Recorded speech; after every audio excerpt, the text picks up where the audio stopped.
What is up, guys? Welcome back to Blue Summit Outdoors. Today I'm going to give you my review of the Hobie Pro Angler 12. Now I'm going to start off with the pros. The pros are it's wide, so it's very spacious. It's also very stable because it is wide, and that makes it very nice for standing up, fishing, pitching, stuff like that. It's almost like standing on the front deck of a bass boat. With it also being so big and wide and long, it also has a crap ton of storage places. There's a huge space in the back to put a cooler, tackle boxes, a Yak Attack black pack, the H crate. There's also a nice 2 tackle box tray that you can use as well. I put a gear bucket in there and kind of use it as like a dry spot. It's also got 4 rod holders on the 12, 6 on the 14. The front hatch is huge.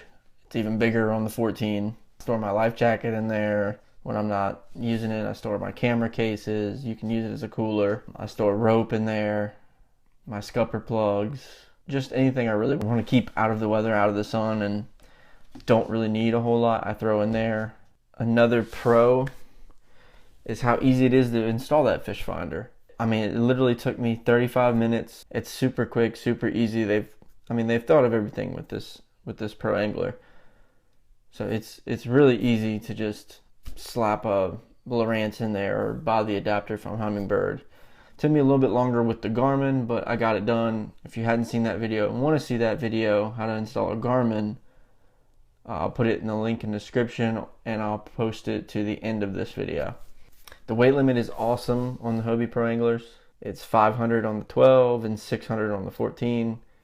I mean, the 12 is actually big enough that I can put my Yeti 65 on the back, and that's in that space. So that's big enough for a Yeti 65. It's snug, but it probably fit better on the 14. But you can do it. That weight limit's going to be crucial when you're doing like kayak camping and stuff like that. Another great thing about it is the Mirage drive. That is probably the best thing about it. I will be doing a video on the 180 drive when I receive it. Pros, cons, review, just like this. Can't wait to get that 180 drive in and test it out. But the 2016 model, I love the Mirage drive. Works great. I mean, the only bad thing about it is it doesn't go in reverse, but they fixed that now with the new 2017 model with the 180. But even still, it's a great drive. If you want to buy a used one that has that, I can't knock it. I would definitely do it. It's definitely worth it. The space, the seat, and the Mirage drive are the 3 things that sold me. I don't have to paddle. I can pedal with the Mirage drive. And the seat. The seat is amazing. Lumbar support, has a low and high position, it reclines back. You can adjust the height of the bottom. So the seat is amazing. I mean, there's a reason why it costs like $600 or $700 somewhere in there to replace. Another good thing are the A-trails. If you wanted to paddle this thing, I feel like they get in the way a little bit. Just the accessories that I had on the A-trails made it very hard to paddle if I ever needed to paddle. But they are awesome, because it's a pedal drive system, so you're not going to be paddling. Rarely ever will you paddle. It's amazing for hanging your tackle bins, putting the rod holders. Another thing I love about these Hobies are they are easy to upgrade. People who have the older Hobies who didn't have the full length A-trails, they could buy a kit and now they have the longer A-trails on their. Just like I bought a 2016, it didn't come with the new Mirage drive. I can now buy the Mirage 180 and just slap it down in there, and I basically have a 2017. Now I was also able to stand up on this in shallow water, hooked my Mirage drive so it stayed flat against the boat, and push pole with my super stick. I'll do a review on the super stick as well. But I was in a creek, from a lake. I was just going up the creek. I just wanted to test it out, how well it did in shallow water. So I was just push poling with the super stick, and it worked great. It was stable. It cured my worries about being in shallow water with the Hobie, with the Mirage drive and everything. Now, with the pros out of the way, let's get into the cons. Here are my cons with the Hobie Pro Angler 12. Some of them will be even more so with the 14, if I had the 14. First one is it's big and it's heavy. The pro is it's big. I mean, that was one of the pros, but It's a little cumbersome to load by yourself. It's really heavy to load by yourself. So if you're gonna get one of these things, definitely get a Boondocks landing gear. I don't need somebody else to help me load. I'm good to go with the Boondocks landing gear now. I go all the time now by myself with this really heavy kayak, and it's all because of the Boondocks landing gear. Without that, it's a little tough to load and unload. Another con is out on the water, actually, because this thing does not steer very well. It doesn't steer very sharp. I have to lean, get it to turn sometimes. It doesn't do sharp turns. Another thing is it moves really well on the water. I mean, once you get going, it's easy to move. Here's the con about that, though. If you have any kind of wind, you're going to get blown around. So again, that parking pole is going to come in real handy on windy days. It's definitely hard to car top with the PA12 and the PA14. It's even harder. It's a heavier, bigger kayak. I put mine in the back of my truck. It's not that big a deal in the back of the truck. A lot of people do a trailer. I can get mine up on the top of my truck. I have a camper shell. I can get it up on the top by myself. It's not easy, but it's doable. Just know that it's not the easiest to car top, but you can do it. So in conclusion to this, the Hobie Pro Angler 12 or 14, either way, decide which one's best for you. If you need more storage or if you're a bigger person. I'm 6 foot 230, so I went with the PA12 and it works fine for me.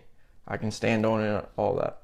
If you're taller or bigger, I would go with the 14. It's got more storage if you want that. It's heavier, but if you want something that you can move around a little bit easier or load easier, and you don't need that big one, or you're a smaller person, I would get the 12. Once you get on the water, it's a dream. If you had a trailer or a Boondocks landing gear, it's not so bad, and it kind of takes that big and heavy pain in the butt out of the way.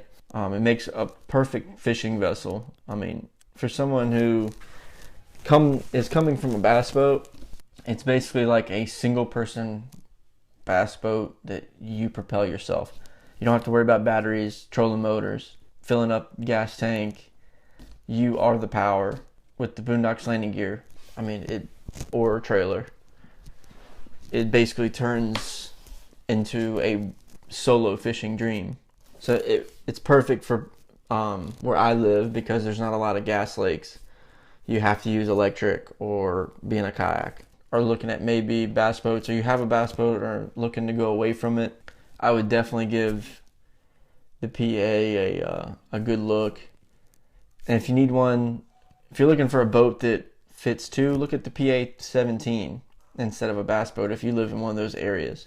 But it's good for lakes and no gas motors allowed. It's a little big for small ponds. And from what I've seen with these kayaks, this is the last thing, and this is the thing that really hits home with me. Yeah, you're going to pay a lot for a Hobie, but you're getting a seat in the Mirage Drive. And these kayaks really seem to have a long lifespan. I'm on the forum on Facebook, and these people have, really old Hobies that they're modifying and upgrading with the things that Hobie puts out there for the upgrade kids. And they're really getting their money's worth, because these kayaks are lasting a lifetime. Super long time. They're really well built. They stand behind their product from what I've seen. I haven't had to deal with any warranty issues yet.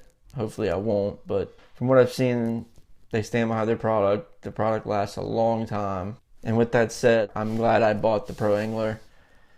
And I highly recommend it. If you're even looking into it and can afford it, I would definitely go with the Hobie Pro Angler. But that'll do it for me. Thanks for watching this video. Hit the like button if you liked it, if it helped you out, if it helped sway your decision one way or the other. Let me know in the comments. And if you want to see more stuff about pro anglers, or from bass boats, or just fishing videos in general, hunting videos, product reviews, DIY stuff, hit the subscribe button.